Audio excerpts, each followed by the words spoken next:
Hello viewers, this is the Chronicle. I am Keba Jefang, and then welcome to this special edition of exclusive with Mustafa NJYIE, the CEO of TAF Africa Global. To say congratulations to this milestone achievement. You have celebrated 30 years of existence, having established as a company in 1990. So 1990 to date is 3 decades. What could you remember? What can you remember as your greatest achievement? Well, I mean, in terms of achievements for works that I have done, in the Gambia, we are the pioneer of mass housing development.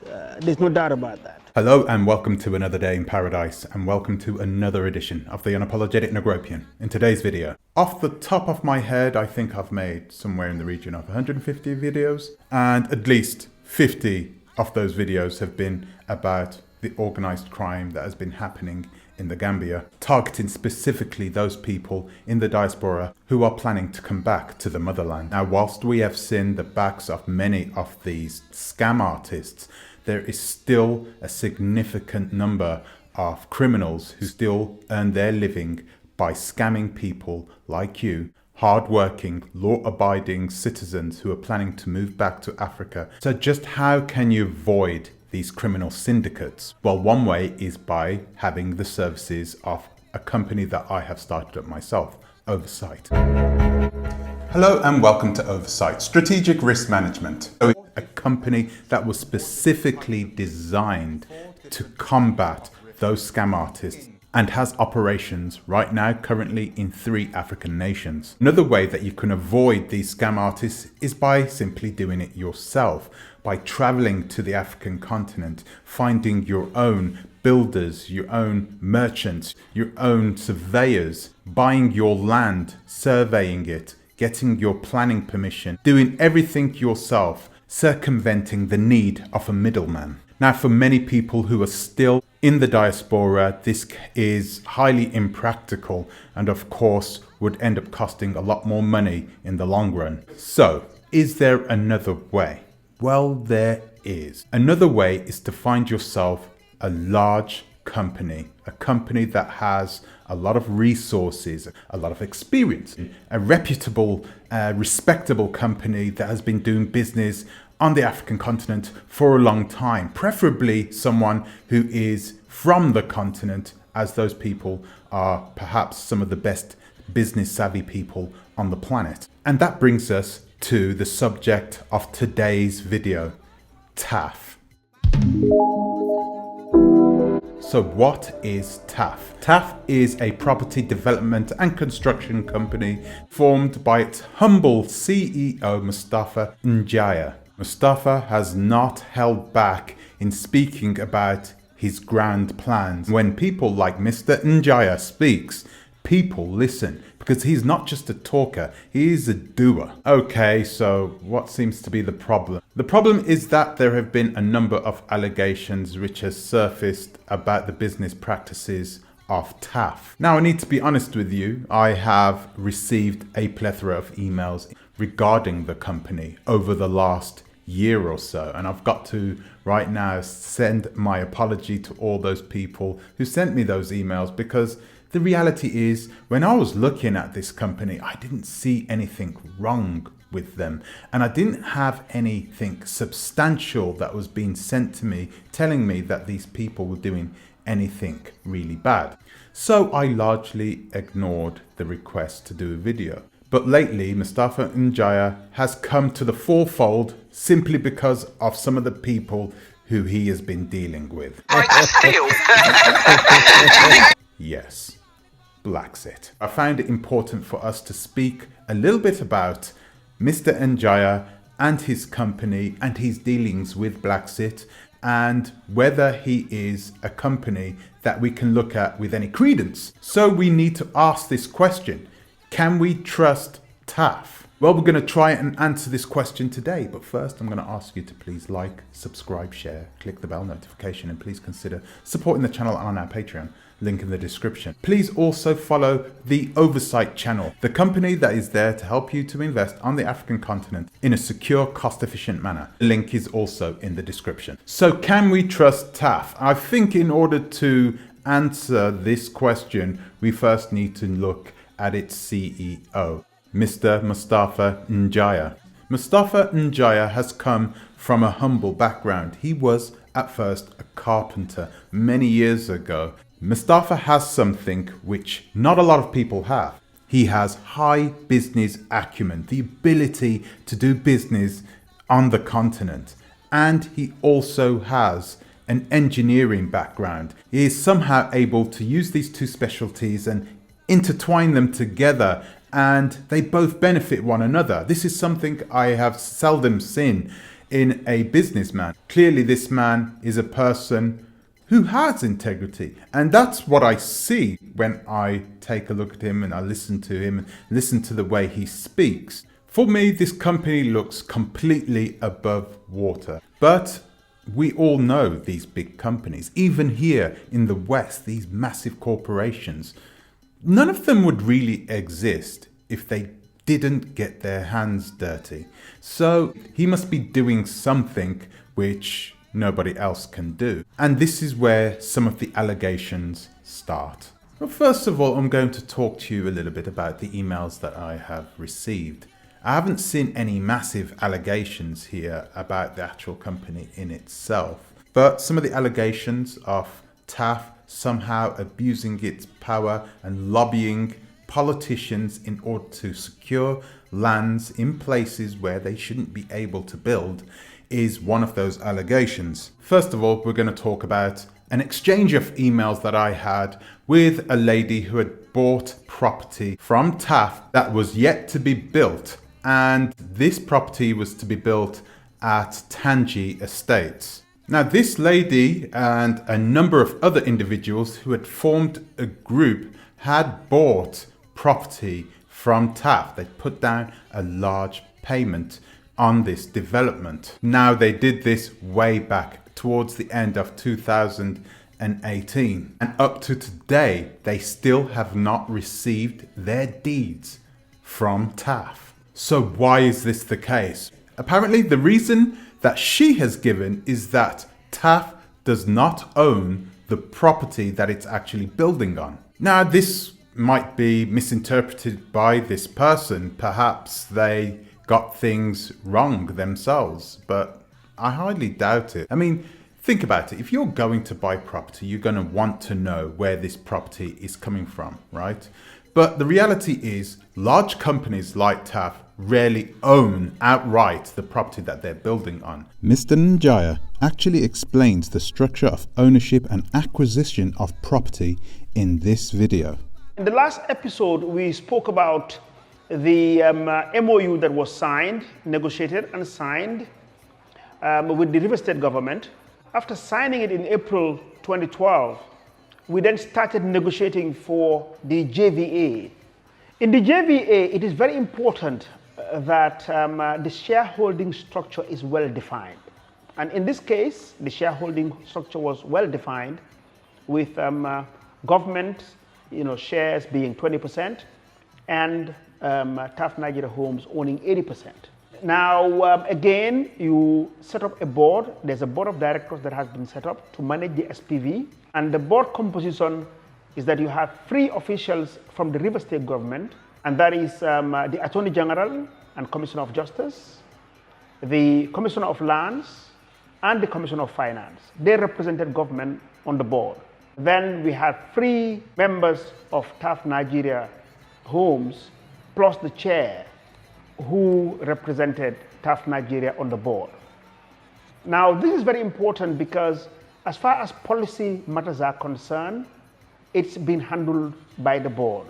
Then management is totally TAF Nigeria Homes, and government doesn't interfere at all in the running of the business. So there you have it. Buying property from these large companies just like TAF is different. It's not the same as buying property from one of these small-time YouTubers. The property is not always outrightly owned by TAF himself. Sometimes it's leased. Sometimes it is owned by another company in which they're in partnership with, or even by another private individual. But even so, waiting 2 years for your deeds from a large international company, it's not something that I would expect from a company like TAF.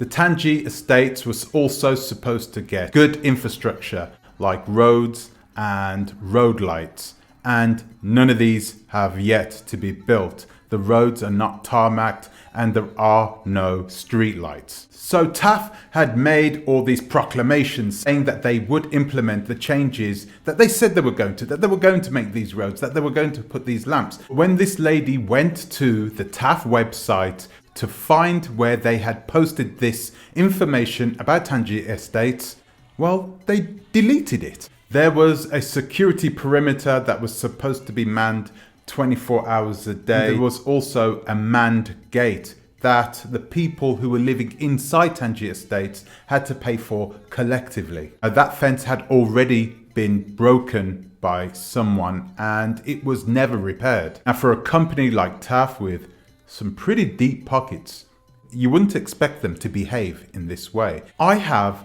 a feeling that MUSTAFA NJYIE, I don't think he's understood the power of social media until lately. Recently, UNBIASED did a video on me on YouTube and had about 400 and something thousand hits. Then iGambia took it and then posted it on Facebook, and it's now trending at about 1.2 million hits. MUSTAFA NJYIE had an interview with the one and only Wadamaya, and he was highly impressed by the feedback that he had got from this interview. I think that after this interview he actually saw the value in social media, using social media as a tool to combat the communication problem. It also seems that they've had a problem dealing with the COVID situation. Of course, there have been a lot of people who have bought property at TANJI estates before the beginning of the outbreak. Now, it has clearly affected everybody,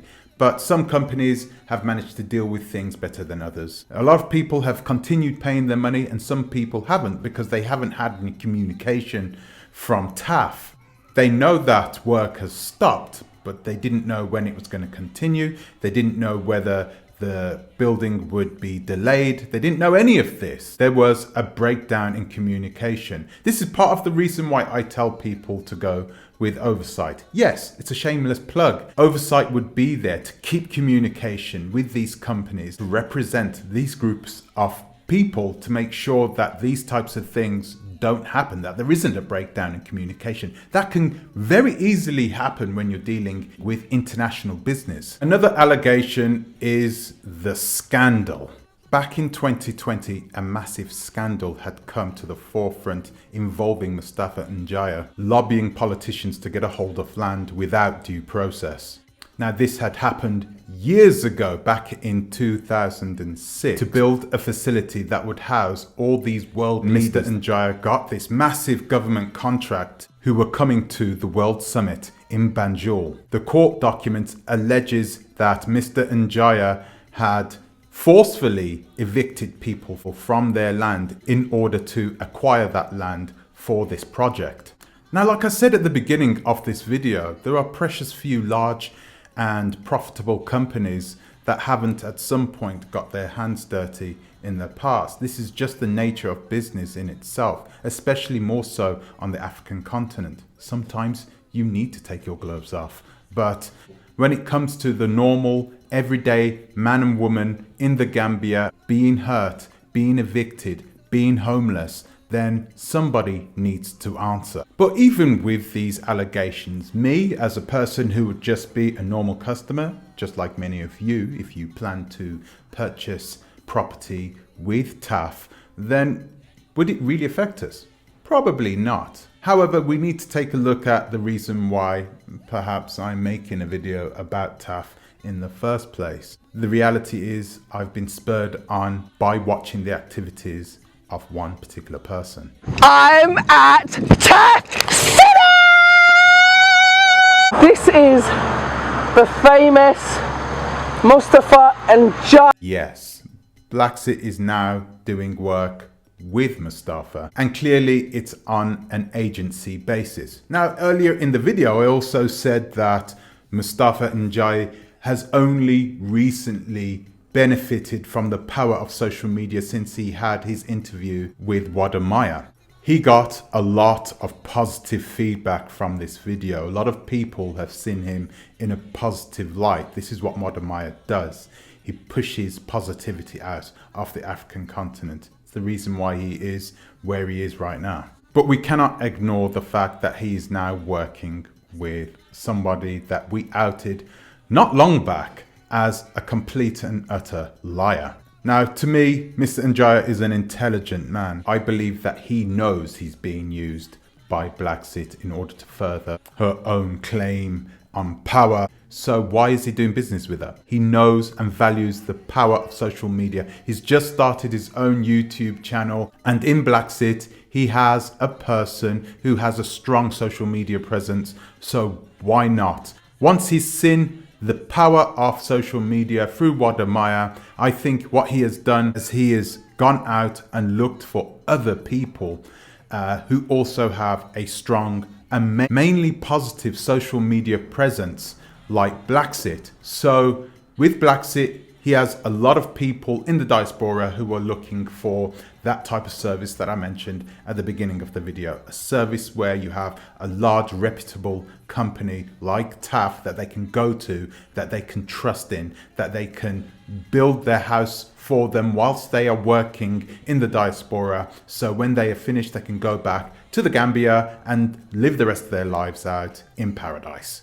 BLAXIT is a very good salesperson. She can sell herself, she can sell her company, and she can sell her services. And she's been doing this for years on the African continent, and she's been doing it to people in the diaspora. So why not? So in her point of view, it is always going to be beneficial to do business with MUSTAFA, and everybody who comes through her, she will get maybe 10 or 20% or whatever. MUSTAFA is open for business. This man knows how to make money. Really, he's somebody that I think a lot of people should be looking up to, should be inspired by, because this man has come from a humble background. He has come from practically nothing to being able to build and afford anything that he wants. Okay, but you can still see that he lives with humility, and the fact that he's there talking to nobodies like BLAXIT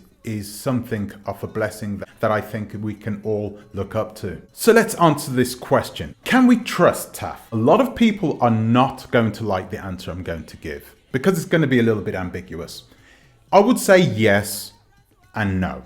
Okay, so I would say no, because when I look at a person, I always look at the person who he deals with. Okay, and if I see that person's dealing with a Shekinah or a BLAXIT, I have to question this person's perception of other people, because he doesn't need BLAXIT. He doesn't need these small-time YouTubers. Okay, what he needs are the big people like MUSTAFA who can come in and have an actual effect on his business. But like I said, he doesn't know a lot about social media. If you look at his YouTube account, he doesn't have a lot of people watching his videos. But then again, he doesn't need a lot of people watching his videos. If you have 1,000 people watching your videos, then you know you have 1,000 people who are interested in your business. That would be the only reason why they'd be watching his videos in the first place. Also, if I was a business, you can't just trust other businesses. This goes not just in Africa, but worldwide. You need to be business savvy. You need to know that these people can fuck you over and they can fuck you over back. So if that is the case, then you need to make sure you put yourself in a strong position. You can't just trust them. Okay, and yes, I think you can trust them. I think that if you're the average man or woman, you are going to have a reputable company that is going to have a lot of experience, that is in reality has deep pockets to deal with all the problems which a lot of people have had when doing business on the continent themselves. I would much rather do business with TAF and get a house that has been built with cheap Chinese materials that looks half decent, that will last me a few decades, than buy a house that needs to be renovated from Crazy Boyd or Art Cathy. We have a lot of choices and we need to be able to look at those choices and choose the one that better suits us. All individuals are different and we have different needs and wants. So if you are a person and you have the means to continue going back to the African continent, then yeah, of course, I'll do it all myself. If you are still working in the diaspora, then I would definitely use the services of a company like Ovversight, or I would go to a company like TAF and I would just put down a deposit, get what I wanted off the shelf, bam, and just go over there and live there and have somebody who is responsible. Buy a house with a warranty, somebody who has to answer to these things and they will answer to them. I truly think that the people that have been emailing me problems, teething problems that the vast majority of companies who are in the property sector in Africa have had. And some companies deal with it better than others. If you have a small company that doesn't have those resources, you can pretty much forget about those problems being solved. A lot of these companies are living on a knife edge when it comes to being solvent. So you've got to look at the companies who are expanding, those companies that have the money to continue developing, and that is what TAF is doing. I would strongly urge those people who have contacted me to contact me again. And what I will do is I will try to arrange something to happen between you and Mr. Mustafa NJYIE himself. I am pretty sure that if he is aware of what is happening, because he may not be aware, I'm not sure if he micromanages his businesses, right? So if he is aware of this now, I'm quite sure that he would take care of things if things haven't been taken care of already.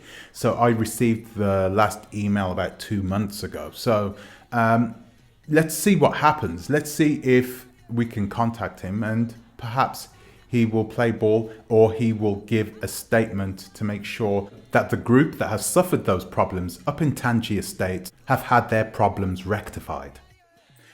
Guys, I forgot to ask you, have any of you guys done any business with TAF? Maybe you've purchased a house from him, or maybe you've leased a piece of land from them. Let us know, are they a good company? Do you still trust them? Do you do business with them in the future? Would you advise other people to do business with them? Let us know what your opinions are in the comment section below. It'd be really good to hear your opinions on this. So that's it from me for today. I'd like to thank you for watching. Thank you for subscribing. I'd like to give an extra special thank you to my patrons, and I will see you in the next one. Until the next time, please think twice. Torah a bit.